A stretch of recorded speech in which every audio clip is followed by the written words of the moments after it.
Hello everyone, welcome to ClassPix Academy. ClassPix Academy ফলপ্ৰাপ্ত সকলকে স্বাগতম জনাইছো। আজিৰ এই ভিডিঅ'ত আমি আলোচনা কৰিব গৈ আছো ADAD 2.0 ৰ লিখিত পৰীক্ষা হৈ গল যিসকলে লিখিত পৰীক্ষাত উত্তীৰ্ণ হৈছে তেওঁলোকৰ স্কিল টেষ্ট হ'ব বা ভাইবা হ'ব। গ্ৰেড 3 সকলৰ স্কিল টেষ্ট হ'ব, গ্ৰেড 4 সকলৰ ভাইবা হ'ব। আৰু ইয়াতে এটা কনফিউজনত আছে ছাত্ৰ-ছাত্ৰীসকলে যেনেকৈ যিসকলৰ ITI আছে। সো ITI ক্যাটাগৰীত কোৱালিফাই হোৱা ল'ৰাবিলাকৰ বা এসপিৰেন্টস বিলাকৰ ভাইবা হ'ব নে স্কিল টেষ্ট হ'ব সেইখিনি আলোচনা কৰিম আমি। তাৰ পিছত আপোনালোকৰ স্কিল টেষ্ট কেতিয়া হ'ব, স্কিল টেষ্টত মুঠ কিমান নম্বৰ, ভাইবা কেতিয়া হ'ব, ভাইবাত মুঠ কিমান নম্বৰ পালে সেফ আমি ভাবিব পাৰিম নিজকে, বা কোৱালিফাইং মাৰ্ক আছে নেকি, স্কিল টেষ্টৰ কোৱালিফাইং মাৰ্কস কিমান বা ভাইবাৰ কোৱালিফাইং মাৰ্কস কিমান, বা কিমান নম্বৰ বেছি পালে আমি ৰিটেনত নিজকে সেফ বুলি ক'ব পাৰিম যে নহয় মই স্কিল টেষ্টত অলপ ইফাল সিফাল হ'লেও মই কোৱালিফাই হৈ যাম বা ভাইবাত অলপ ইফাল সিফাল হ'লেও কোৱালিফাই হৈ যাম। সো সবিশেষ আলোচনা কৰিম আজিৰ এই ভিডিঅ'ত। সো ভিডিঅ'টো বহুত বেছি ইম্পৰ্টেণ্ট, ভিডিঅ'টো মেক্সিমাম এসপিৰেন্টছলৈকে শ্বেয়াৰ কৰি দিব যিসকল কেণ্ডিডেটে কোৱালিফাই কৰিছে, আৰু ভিডিঅ'টো প্ৰথমৰ পৰা শেষলৈকে চাই থাকিব। ভিডিঅ'টো চোৱাৰ পিছতো যদি কিবা ডাউট থাকে, কিবা প্ৰশ্ন থাকে, কিবা সুধিব লগা থাকে কমেণ্ট ছেকশ্যনত জনাব, আমি প্ৰতিটো কমেণ্ট ৰিপ্লাইৰ মাধ্যমত ডাউটছখিনি ক্লিয়াৰ কৰি দিম। তো যি কি নহওক আমি ভিডিঅ'ৰ মূল টপিকলৈকে আহিছোঁ, যিটো হৈছে ADAD 2.0 স্কিল টেষ্ট আৰু ভাইবাৰ details discussion. Alright, so ADAD যিসকলৰ লিখিত পৰীক্ষা উত্তীৰ্ণ হল বা যিসকল লিখিত পৰীক্ষা কোৱালিফাই কৰিলে তেওঁলোকৰ এতিয়া স্কিল টেষ্ট হ'ব বা ভাইবা হ'ব। অৰ্থাৎ যিসকল কেণ্ডিডেট গ্ৰেড 3ত কোৱালিফাই কৰিছে তেওঁলোকৰ অবভিয়াছলি স্কিল টেষ্ট হ'ব, আৰু যিসকলে গ্ৰেড 4ত কোৱালিফাই কৰিছে তেওঁলোকৰ ভাইবা হ'ব। এতিয়া কেতিয়া হ'ব স্কিল টেষ্ট আৰু ভাইবা সেই বিষয়ে আমি ডিছকাছ কৰিম। সো অবভিয়াছলি চাই থাকিব, আৰু একজেক্ট এটা টাইমৰ পিৰিয়ডৰ বিষয়ে আমি ডিছকাছ কৰিম যে এইটো টাইমৰ পৰা এইটো টাইমৰ ভিতৰত স্কিল টেষ্ট বা ভাইবা হৈ যাব। ঠিক আছে, তো যি কি নহওক আমি গ্ৰেড 3ৰ কথা প্ৰথমে আলোচনা কৰিম যে গ্ৰেড 3 কিমান নম্বৰত হ'ব স্কিল টেষ্ট। সো যোৱাবাৰ গ্ৰেড 3ত যেটো পেটাৰ্ণত হৈছিলে, যোৱাবাৰত গ্ৰেড 3ত আমাৰ 25 মাৰ্কছ আছিলে। ওকে, সো 25 মাৰ্কছত হৈছিলে, আৰু সেই 25 মাৰ্কছত বেচিক্যালি তিনিটা টপিকৰ পৰা কুৱেশ্যন সুধিছিলে। এটা হৈছে আমাৰ MS ৱৰ্ড, আনটো হৈছে আমাৰ MS এক্সেল, আৰু যেটো থাৰ্ড হৈছে সেইটো হৈছে আমাৰ PPT অৰ্থাৎ পাৱাৰ পইণ্ট প্ৰেজেণ্টেশ্যন। সো এই তিনিটা টপিকৰ পৰাই কুৱেশ্যন সুধিছিলে, আৰু মাৰ্কছ ডিষ্ট্ৰিবিউশ্যন যদি চাই তেনেহ'লে MS ৱৰ্ডত আছিলে 10 নম্বৰ, MS এক্সেলত আছিলে 10 নম্বৰ, আৰু পাৱাৰ পইণ্ট প্ৰেজেণ্টেশ্যনত আছিলে 5 নম্বৰ। মুঠ 25ৰ ভিতৰত পৰীক্ষা হৈছিলে। এতিয়া বহুতে আমাক কুৱেশ্যন কৰে যে ছাৰ কিবা কোৱালিফাইং মাৰ্কছ আছে নেকি, বা মিনিমাম কিবা নম্বৰ পাব লাগিব নেকি। য়েছ, অবভিয়াছলি ইয়াতে মিনিমাম কোৱালিফাইং মাৰ্কছ এটা থাকে, কিন্তু সেইটো SLRCৰ পৰা এতিয়ালৈকে ডিছক্ল'জ কৰা নাই। সো মিনিমাম কোৱালিফিকেশ্যন মাৰ্ক এটা কিন্তু ইয়াতে অবভিয়াছলি থাকে। সো এজন কেণ্ডিডেটৰ এনেকুৱা হ'ব পাৰে যে ৰিটেনত বহুত ভাল স্ক'ৰ কৰিছে আৰু তেওঁৰ স্কিল টেষ্ট একেবাৰে বেয়া হৈ গ'ল, তেনেকুৱা কেণ্ডিডেট চিলেক্ট হ'ব নেকি? অবভিয়াছলি তেনেকুৱা কেণ্ডিডেট চিলেক্ট নহয়। যোৱাবাৰ ADAD 2.0 ADAD 1.0 আমি অলমষ্ট আপোনালোকে ক'ব পাৰে 300+ ষ্টুডেণ্টক গ্ৰেড 3 আৰু গ্ৰেড 4 মিলাই ট্ৰেইন কৰিছিলোঁ, আৰু মোৰ দেন 200 দুটা কেটেগৰীৰে গ্ৰেড 3 আৰু গ্ৰেড 4ৰ কোৱালিফাই কৰিছে। সো এতিয়া তেওঁলোকৰ ভিতৰত যিসকলৰ কোৱালিফাই হোৱা নাই, সো তেওঁলোকৰ মানে এক্সপিৰিয়েঞ্চখিনি শ্বেয়াৰ কৰিছোঁ যে তেওঁলোকৰ এনেকুৱা ষ্টুডেণ্টও পাইছোঁ যে গ্ৰেড 3 তিনিটা পেপাৰতে কোৱালিফাই কৰিছে, মানে হায়াৰ ছেকেণ্ডেৰীত কোৱালিফাই কৰিছে, গ্ৰেজুৱেট উইথ কম্পিউটাৰত কোৱালিফাই কৰিছে, উইদাউট কম্পিউটাৰত কোৱালিফাই কৰিছে। অবভিয়াছলি তেওঁলোকৰ মাৰ্কছ বহুত ভাল আছিলে, কিন্তু তথাপি তেওঁলোকৰ ফাইনেল লিষ্টত নাম অহা নাই, জাষ্ট বিকজ তেওঁলোকৰ কম্পিউটাৰত স্কিল ইমান ভাল নাছিলে। কম্পিউটাৰৰ চাৰ্টিফিকেটো তেওঁলোকৰ আছিলে, কিন্তু তেওঁলোকৰ স্পীড মানে ভাল নাছিলে, তেওঁলোকৰ যিটো টাস্ক দিছিলে টাস্কখিনি কমপ্লিট কৰিব পৰা নাই, তেওঁলোকৰ চিলেকশ্যন হোৱা নাই। সো এইটো প্ৰেক্টিকেল এক্সপিৰিয়েঞ্চৰ পৰা কৈছোঁ যে আপোনালোকৰ এই 25 নম্বৰছটো কিন্তু বহুত ভাইটেল, আৰু এই 25 নম্বৰছৰ ভিতৰত মিনিমাম আপোনালোকৰ 10+ এটা আমি এনেকৈ আইডিয়া কৰিছোঁ টেণ্টেটিভ এটা পাব লাগিব, আদাৰৱাইজ কিন্তু আপোনালোকৰ চিলেকশ্যন নহয়। যোৱাবাৰো এনেকুৱা হৈছে। অলৰাইট, এতিয়া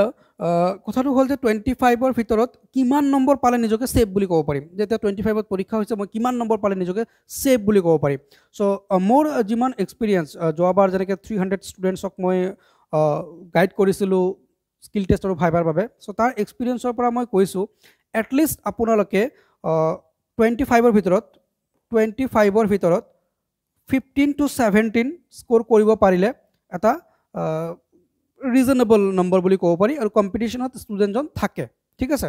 এতিয়া বহুত ষ্টুডেণ্ট এনেকুৱাও আছে যে 25ৰ ভিতৰত 20+ স্ক'ৰ কৰিব। অবভিয়াছলি আমাৰ গ্ৰুপৰ পৰা বহুত এনেকুৱা ষ্টুডেণ্টছ আছে 20+ স্ক'ৰ কৰিব তেওঁলোকৰ বাবে কিন্তু অবভিয়াছলি এডভান্টেজ আছে তো এতিয়া কথাটো হ'ল যে এই 20+ স্ক'ৰ কৰিবলৈ হ'লে আমি কি ষ্ট্ৰেটেজি ল'ব লাগিব হয় না তো ষ্ট্ৰেটেজিটো বেছিকেলি কি আমি কেনেকৈ প্ৰিপেয়াৰ হ'ব লাগিব কাৰণ ADRE স্কিল টেষ্টৰ বহুত বেছি সময় নাই এতিয়াৰ পৰা যদি আপোনালোকে চাই টেণ্টেটিভ টাইমটো মই কৈ দিম বহুত বেছি এটা সময় নাই এই কম সময়ৰ ভিতৰত আপোনালোকে 25ৰ ভিতৰত 20 স্ক'ৰ কৰা বা 22 23 স্ক'ৰ কৰা কেনেকৈ আপোনালোকে সেই নম্বৰটো এচিভ কৰিব পাৰে চ' তাৰ বাবে আপোনালোকে প্ৰেক্টিছ কৰিব লাগিব চ' ইউ শুড প্ৰেক্টিছ মোৰ এণ্ড মোৰ ঠিক আছে চ' প্ৰেক্টিছ ইজ দ্য কি আৰু এতিয়া মই এনেকুৱা মানে কৈছোঁ যে বহুত ষ্টুডেণ্ট আমাৰ ইয়াত আহে এইবেলিও আহিছে বা যোৱাবাৰো আহিছিলে যে তেওঁলোকে কি কয় আহি ছাৰ আমি কম্পিউটাৰৰ অনলাইন শ্বপত কাম কৰোঁ চ' আমাৰ অলপ জনা আছে কম্পিউটাৰ আমি স্কিল টেষ্টত ভালকৈ দিব পাৰিম কিন্তু যেতিয়া মই কিবা এটা টাস্ক তেওঁলোকক কৰিব দিওঁ তেওঁলোকে 1 ঘণ্টা 1.5 ঘণ্টা ইভেন 2 ঘণ্টাতো কামটো কমপ্লিট কৰি দিব নোৱাৰে কাৰণ প্ৰপাৰলি জনা নাই চ' প্ৰপাৰলি আপুনি জানিব লাগিব আৰু প্ৰপাৰলি আপুনি জনাৰ পিছতে কামখিনি কম সময়ৰ ভিতৰত কৰিব লাগিব আৰু তাৰ বাবে অবভিয়াছলি প্ৰেক্টিছ কৰিব লাগিব তো প্ৰেক্টিছবোৰ এক্সাম ওৰিয়েণ্টেড হ'ব লাগিব এতিয়া আপোনালোকে যদি SSC ওৰিয়েণ্টেড প্ৰেক্টিছ কৰে এতিয়া যদি আপোনালোকে বেংকিং ওৰিয়েণ্টেড বেংকিং বাৰু স্কিল টেষ্ট নহয় SSCত হয় চ' SSCত আপোনালোকৰ যদি মানে তেনেকুৱা লেভেলৰ যদি মানে স্কিল টেষ্ট প্ৰেক্টিছ কৰে সেইটো নহয় আমাৰ ADRE ওৰিয়েণ্টেড এটা স্কিল টেষ্টৰ প্ৰেক্টিছ কৰিব লাগিব যোৱাবাৰ মানে তেনেকুৱা নাছিলে কোনো কাৰণ প্ৰথম হৈছিলে ADRE মানে কাৰো জনা নাছিলে তথাপি আমি গাইড কৰিছিলোঁ যেনেকৈ 3টা ৱৰ্ড এক্সেল পাৱাৰ পইণ্টত ঠিক একেদৰে কুৱেশ্যন আহিছে কিন্তু এইবুলি আমাৰ এটা টেণ্টেটিভ আইডিয়া আছে যে এনেকুৱা কুৱেশ্যন তেওঁলোকে ছেট কৰে আৰু সেই হিচাপে আমি 35টা মক টেষ্ট অলৰেডি কেণ্ডিডেটসকলক প্ৰভাইড কৰিছোঁ অলৰাইট 35টা প্ৰেক্টিছ ছেট এভেইলেবল আছে আমাৰ এপত এপটো হৈছে ক্লাছপিক্স একাডেমি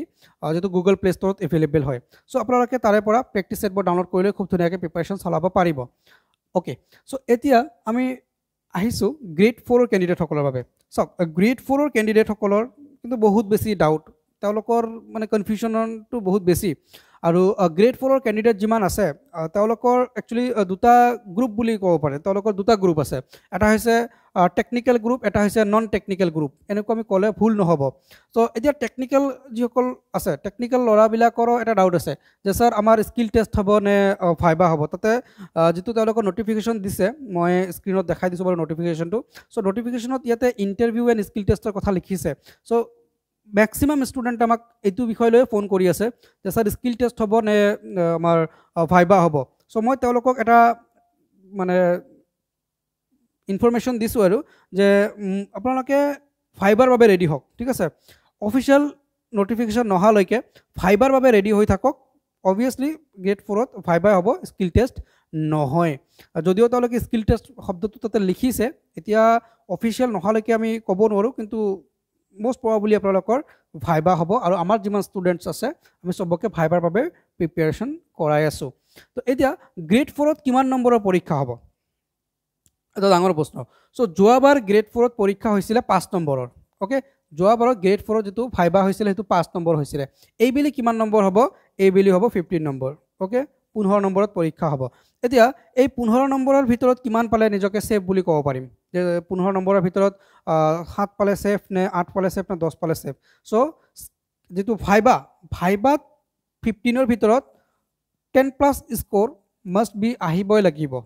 এইটো আৰু এচিভ কৰিব পাৰি আমি ভাইবাত 10+ স্ক'ৰটো ল'ব পাৰি এতিয়া সেই 10+ স্ক'ৰৰ মানে কোন বেচিছৰ ওপৰত আপোনালোকক দিব চাওক এই যিটো 15 নম্বৰ আছে 15 নম্বৰটো কিন্তু আপোনালোকৰ মানে কেৱল কুৱেশ্যন আনচাৰৰ ওপৰত নিদিব ইয়াতে কি থাকিব ইয়াতে থাকিব personality test okay personality test থাকিব ইয়াতে আপোনালোকৰ পাৰ্চনেলিটি টেষ্টৰ ভিতৰত ড্ৰেছিং কোড আহি যাব গ্ৰুমিং আহি যাব দেন আপোনালোকৰ কমিউনিকেশ্যন স্কিলৰ ওপৰত মাৰ্ক দিব অৰ্থাৎ আপোনালোকে কেনেকৈ কথা বতৰা কৈছে বৰ্ড মেম্বাৰৰ সৈতে আপোনালোকে চাকৰিটো পোৱাৰ পিছত আপোনালোকৰ বিহেভিয়াৰ কেনেকুৱা হ'ব সেই বিষয়ৰ ওপৰত আপোনালোকক মাৰ্কছ দিব ইয়াতে ঠিক আছে দেন আপোনালোকৰ নলেজ অবভিয়াছলি তেওঁলোকে বেচিক নলেজ কিছু টেষ্ট কৰিব তেওঁলোকে চ' বেচিক নলেজৰ বাবে তেওঁলোকে কিছু কুৱেশ্যন সুধিব আৰু টেকনিকেল যিসকলৰ আছে মানে ধৰক ITI বেকগ্ৰাউণ্ডৰ আছে ইলেক্ট্ৰিচিয়ান আছে প্লাম্বাৰ আছে এনেকুৱা হোৱাট এভাৰ যিকোনো ডিপাৰ্টমেণ্টৰ হ'ব পাৰে টেকনিকেলৰ কিন্তু তেওঁলোকে টেকনিকেলৰ কুৱেশ্যন সুধিব অৰ্থাৎ বৰ্ড মেম্বাৰত যদি 4জন মানুহ থাকে 4জনৰ ভিতৰত 3জন হয়তো নন টেকনিকেলৰ কিন্তু এজন টেকনিকেলৰ মানুহ থাকিব আৰু তেওঁক কিন্তু টেকনিকেলৰ কুৱেশ্যন আমাৰ গ্ৰেড 4ৰ কেণ্ডিডেটসকলক সুধিব যিসকলৰ টেকনিকেল কেটেগৰীত ক্লিয়াৰ হৈছে সেইটো ইম্পৰ্টেণ্ট হয় অলৰাইট চ' এতিয়া বেচিকেলি আপোনালোকে personality test communication knowledge and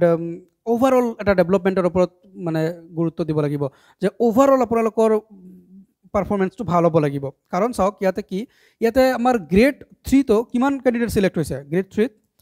grade 3 কিন্তু 1:2 সিলেকশন হৈছে এন্ড অবভিয়াসলি গ্ৰেড 4 তো আমাৰ 1:2 সিলেকশন হৈছে সো 1:2 মানে কি এটা পোস্টৰ এগেইনষ্টত দুজনকে সিলেকশন কৰিছে দেন আমাৰ প্ৰবাবিলিটি কিমান সিলেকশন হোৱাৰ প্ৰবাবিলিটি আমাৰ আছে কিমান 50% যে আমাৰ 50% চান্স আছে আমি সিলেক্ট হৈ যাম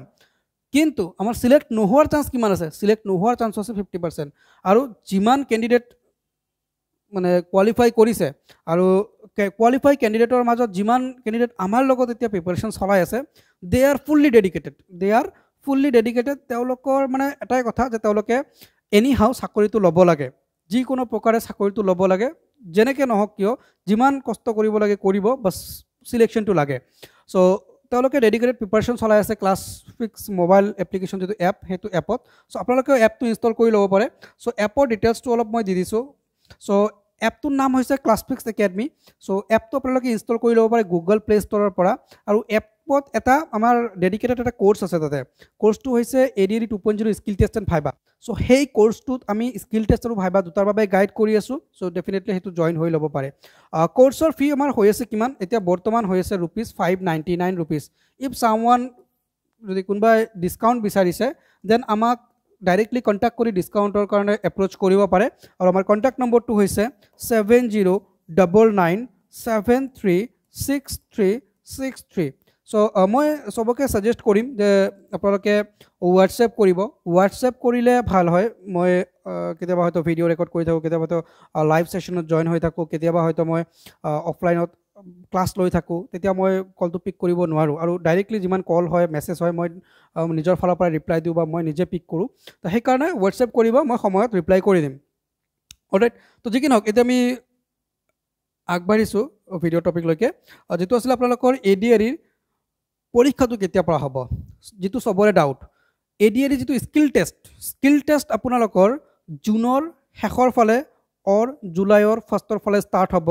জুলাইৰ শেষলৈকে ADRE স্কিল টেষ্টৰ প্ৰসেস অলমোস্ট কমপ্লিট হৈ যাব হেতু মই জাস্ট ইনফৰমেশন এটা দিছো সো টেন্টেটিভ হেতু টাইমতে আপোনালোকে ক'ব পাৰে 99% আপোনালোকৰ ষ্টাৰ্ট হৈ যাব ADRE স্কিল টেষ্ট ঠিক আছে হাতত সময় আছে এনেকুৱা নহয় যে সময় নাই সময় আছে কিন্তু যথেষ্ট সময় নাই ঠিক আছে সো এই কয়টা সময় আপোনালোকে বা এইকেইটা দিন ইউটিলাইজ কৰিব প্ৰেক্টিস কৰিব বহুত বেছি প্ৰেক্টিস কৰিব আৰু সিলেকশনৰ নিজৰ যেটো সিট আছে এটো মজবুত কৰিব লগতে যিসকল ক্যান্ডিডেট গ্ৰেড 4 ত আছে তেওঁলোকে মক ভাইবা দিব লাগিব সো মক ভাইবাৰ বাবে আমি অলমোস্ট সব ৰেডি কৰিছো আমি ফৰ্ম কালেক্ট কৰি আছো সো ফাৰ্স্ট অফ অল আমি আমাৰ পেইড গ্ৰুপত মক ৰাখিছো দেন আমাৰ ফ্ৰী গ্ৰুপত মক ৰাখিম এটো পিছৰ কথা পিছত ফ্ৰী মক ৰাখাৰ আমি চিন্তা চৰ্চা কৰিছো কিন্তু এতিয়া আমি কেৱল পেইড বেটছৰ কাৰণে ৰাখিছো সো ইফ সামওয়ান ইন্টারেস্টেড যে কোনবা যদি ইন্টারেস্টেড হয় মক টেষ্ট দিব বুলি এটা কোর্সটো ললে মক টেষ্টটো ইজিলি দিব পাৰিব আমি তিনটা মক টেষ্ট লম এজন ষ্টুডেন্টৰ যদি ষ্টুডেন্টৰ পাৰফৰম্যান্স ঠিকঠাক থাকে তেতিয়া ৰিলিজ কৰি দিম আৰু যদি পাৰফৰম্যান্স ঠিকঠাক নাথাকে তিনটা চাৰিটা পাঁচটা লৈকে মক টেষ্ট হ'ব পাৰে অলৰাইট তো যি কি নহওক ভিডিওটোত আই হোপ আপোনালোকে ইনফৰমেশন পালে আৰু কি বিষয় ডিসকাস কৰিব লগা আছিল ওভাৰল্যাপিংৰ বিষয়টো ইয়েস সো ওভাৰল্যাপিংৰ যেটো বিষয় আছে হেতু হৈছে আপোনালোকৰ 1:2 সিলেকশন হৈছে এটা ওভাৰল্যাপিং অবভিয়াসলি এই ক্ষেত্ৰত আপোনালোকৰ নহব যেহেতু CM স্যাৰ এইটো বিষয় জনাইছে ওভাৰল্যাপিং নহব কিন্তু ইয়াতে এটা ডাঙৰ মানে প্ৰশ্ন আছে যে এতিয়া 1:2 সিলেক্ট হৈছে এতিয়া 5000 ক্যান্ডিডেট মানে পোস্টৰ এগেইনষ্টত 1000 ক্যান্ডিডেট আছে সবে তো কম্পিটিশন কৰিব ওভাৰল্যাপিং নহলেও যদি আপোনাৰ মেৰিটত নাম নাহে তেতিয়া তো সিলেকশন নহব তো সেই কাৰণে মই কৈছো অপৰচুনিটিটো মিস কৰিব নালাগে প্ৰিপাৰেচন ভালকে কৰক স্কিল টেষ্টৰ প্ৰেক্টিস সেট কমপ্লিট কৰক মক ভাইবা দিয়ক এন্ড প্ৰিপাৰেচন খুব ধুনিয়াকে চলাই যাওক অলৰাইট সো যি কি নহওক ভিডিওটো বহুত দীঘলীয়া হৈ গল আৰু কিবা সুধিব লগা থাকিলে কিবা যদি প্ৰশ্ন থাকে নিশ্চয় কমেন্ট সেকশনত জনাবা আমি প্ৰতিটো কমেন্ট ৰিপ্লাইৰ মাধ্যমত ডাউটছখিনি ক্লিয়াৰ কৰি দিম ভিডিওটো দীঘলীয়া হৈ গল তথাপি চোৱাৰ বাবে ধন্যবাদ চেনেলটো সাবস্ক্ৰাইব কৰি বেল আইকন প্ৰেছ কৰি ৰাখিবা আৰু যদি অলৰেডি সাবস্ক্ৰাইব কৰিছে তেন্তে অসংখ্য ধন্যবাদ বাই বাই টেক কেয়াৰ